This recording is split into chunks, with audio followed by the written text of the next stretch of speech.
2023. Does anybody know what this number means? Every so often in our lifetimes, there are moments that define a generation, individuals, and singular voice of our nation, or of a nation. And some of these dates may be very familiar to us, or may ring a bell. July 4th, 1776. Anybody know? December 7th, 1941. November 22nd, 1963. Who knows that one?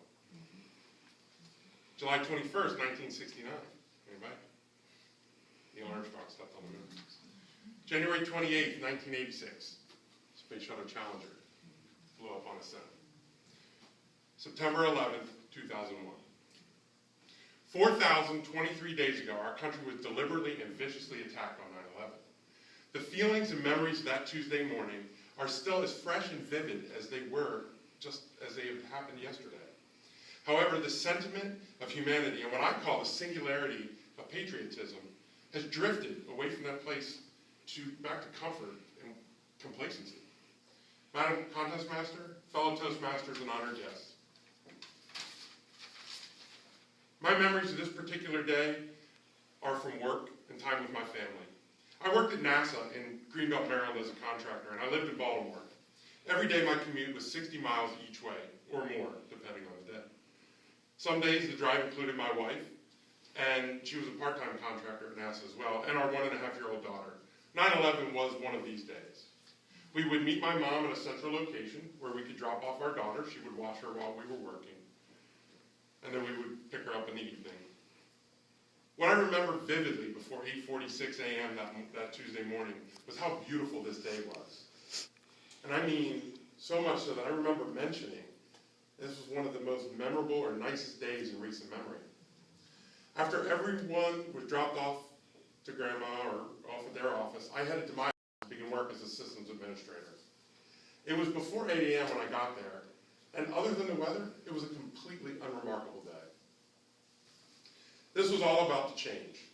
I started seeing emails come through the system to everybody in the company that were sent to all, that a plane had crashed into the World Trade Center in New York. I turned my Walkman on into the local news station to see if I could hear what was happening. Within a very short time, the news was becoming very clear. We decided to set up a TV in our conference room so we could watch the events unfold live before our eyes. I do not think I need to detail what happened that day. Unless you were hidden away in a cave, I'm pretty sure everybody in this room knows what went on. The next thing we heard was that the Pentagon was attacked. This was now becoming very close to home. We were just on the outskirts of D.C. One of my coworkers, Nancy, her husband was a naval admiral, and he was stationed at the Pentagon. And from what we could see on TV, it appeared as if the section that was hit was where his office was. She frantically was unsuccessful in getting in touch with him to find out his whereabouts or his safety, just to make sure he was okay. What we learned about days later was that he was helping to pull injured people out of the destruction and guide people to safety. And of course, he was safe. After we watched a little bit of the news and kind of helped console Nancy a little bit, Max, my office mate, and I returned to our office. We had this great office with a giant picture window. It was kind of an odd bend in the building. And as we were getting ready to go to our desk, we noticed something out the window. We stood and stared out that window. We stared across Maryland, across D.C., and into Virginia. And we could see a plume of black smoke pouring over the horizon. That was the smoke coming from the Pentagon. So it really became very, very close and personal at that point. Soon after the events, when the aftermath was beginning, our company president let everybody go home so they could collect and be with our families and spend that precious time together. I went and got my wife. We drove an additional 30 miles to get my daughter, and we had headed back to Baltimore to do what everybody else in the nation, and probably in the world for that matter, was to sit and watch TV, the live news. We watched the analysts, the speculators. We even watched the conspiracy theorists come out. We watched rescue workers at all three of the sites. We watched the president address the nation, and of course, much, much more that was to happen days and days later. I'm going to back up a little bit and let you know about the drive home. There was an eerie calm on the roads, almost silent. The highway we used to get home was the east-west connector from the cities into the mountains. The majority of the vehicles we saw going in both directions were clearly government vehicles. There were sedans. And if you've ever lived or been in the DC area, you know exactly the car I'm speaking of. They were full of suited men and women.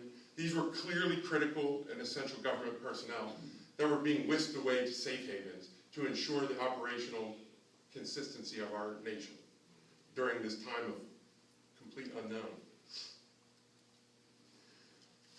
All of the commercial air traffic had been canceled. All the planes were either on the ground or they were making their final descent.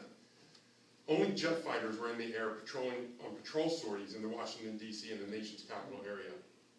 In the days, weeks, and even months after 9/11, our country bonded together to help, console, and stand up to this new threat. People were genuinely nice to each other, compassionate. We were friendly. We were united. We were Americans. There were no Republicans, no Democrats, no heterosexuals, no homosexuals, no Jews, no Christians, no wealthy and no impoverished. It was oddly beautiful because we were nice to one another. Even remember that car horns completely disappeared from our audible landscape. It was a time of peace, reflection, and resolve. Now, 11 years later, our country is torn over political, religious, and socioeconomic ideologies. We have been through the collapse of the housing market, financial markets, and even political compromise. All the while, for the past 3,997 days, we've been engaged in a global war on terror, with our brave men and women putting their lives on their lines for our freedoms. Our lives have forever been affected in so many ways, from new rules to getting a driver's license, to the rules and regulations that are there for TSA when we travel commercially. And you know what? This is our reality, and we've grown to accept it. But there is something wrong, really wrong. We've become complacent. And the singular notion we had on 9/11 afterwards is completely dissipated. What will it take for us to get back there? Do we need a catastrophic event to remind us of the fragility and the need for a friendly, united society? We rush on the roads and highways. There are even restaurants now offering discounts to leave your cell phone at the hostess station while you dine. We don't talk to our neighbors. Sometimes we don't even feel safe in our own neighborhoods. Why? What I challenge everyone here today to do is, when you're at the store, the mall, the movies, a public park, or anywhere, just smile to a stranger walking by. Comment on the weather.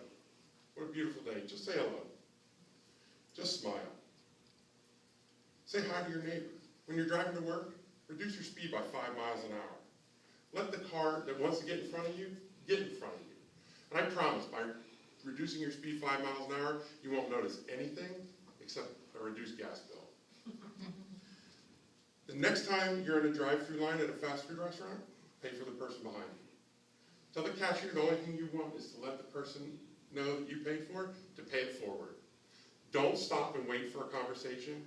Drive off. Maybe a smile and a wave as you drive off. It's happened to us. We've done it as well. It's a wonderful feeling. Find those things that make you smile. It reduces stress in our lives. It will help create a contagious happiness. Let's not wait for another tragedy.